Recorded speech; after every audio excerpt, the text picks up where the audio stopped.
आज आहे ते पोहे आहेत का खायला? काय काय टाकलं सुरुवातीला? तेल तेल सुरुवातीला, नंतर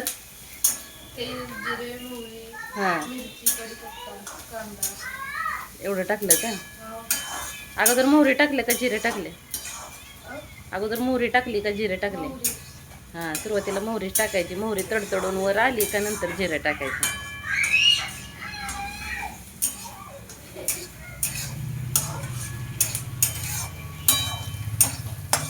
उन्हाळ्याची सुट्टी लागल्यापासून जान्हवी एक एक पदार्थ शिकायचा प्रयत्न करते. चहा करणे, पोहे, उपमा अशा छोट्या छोट्या गोष्टी ती शिकायला, आणि तिला कुकिंगची आवड ही आहे. तर आज म्हटली मम्मा मी पोहे करते. आता इथलं आवरून आम्हाला जायचं होतं एंगेजमेंटच्या कार्यक्रमासाठी. तर माझ्या मोठ्या दिरांच्या मुलीची आज एंगेजमेंट आहे. इथं काही मी जास्त शूट घेतलेलं नाही. म्हटलं जेवढं घेतलेलं आहे तेवढं तुमच्यासोबत शेअर करावं. आणि इथं आमच्या फॅमिली फोटो काढायचं चालू होतं. आमच्या फॅमिली फोटोमध्ये इथं आदेश नाही. आदेश त्याच्या काकासोबत केलेला होता.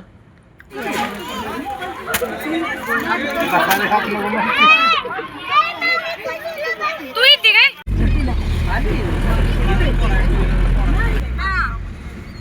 अगं शिवश्री खाली बस की बाळा.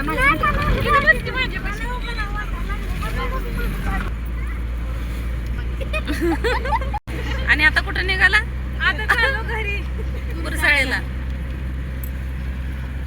आरती कोणी भावी कोण गोपाळ. माझ्या जवळ इथं बसलेल्या माझ्या जाऊबाई आहेत सुनीताताई, आणि त्यांच्याच मुलीची आज एंगेजमेंट आहे. येताना आमच्या गप्पा वगैरे चालू होते. सगळेजण गाडीत एकत्र होतो. माझ्या नंदा, जावा, सासवा, नंतर माझ्या जावईच्या मुली, नंतर त्यांची मुलं, माझी मुलं, असे सगळेजण, लहान मुलं, हे सगळे एकत्र आलेले होते. आणि कार्यक्रमाच्या निमित्ताने सहसा जास्त एकत्र येतात. मुलींचे लग्न झालेत ते कार्यक्रमाच्या निमित्ताने किंवा सणाच्या निमित्ताने एकत्र येतात. सणाच्या निमित्ताने जेव्हा येते तेव्हा आम्ही तिथं गुरसाळेमध्ये नसतो. कार्यक्रमाला सगळ्या आमच्या भेटीगाठी होतात. नंतर कोण जॉबच्या निमित्ताने बाहेर आहे, त्यामुळे कार्यक्रमाला सगळे एकत्र येतात आणि फुल धमाल चालू असते.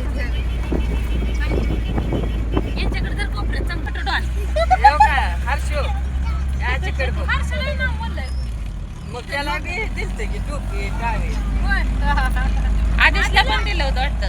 आधी बसलाच नाही ना. तिकडच आधीला उन्हात वर केलं